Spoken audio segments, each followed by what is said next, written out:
Marriage, వివాహం.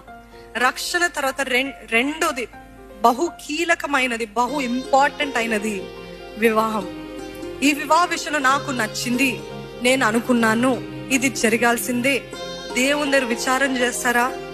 భౌతికంగా బాగున్నారు, అన్ని రీతులుగా బాగున్నట్టు కనపడుతున్నారు, అన్ని బాగానే చెప్పుకుంటున్నారు, కానీ ఒక్క నిమిషం లేకపోతే ఒక్క రోజు లేకపోతే ఒక వారము సపరేట్గా టైం తీసుకొని దేవా ఇది నీ చిత్తమా అని విచారణ చేయగలిగారా? వివాహం ఒక్కటే కాదండి, ఏ విషయంలో అయినా. నేను చెప్పాను నా ఎక్స్పీరియన్స్. ఎందుకు చెప్పానంటే ప్రతి చిన్న విషయంలో కూడా దేవుని యొద్ద విచారణ చేయగలుగుతున్నారా? Are you enquiring of the lord? Are you asking God? చిన్నదేంటి పెద్దదేంటి?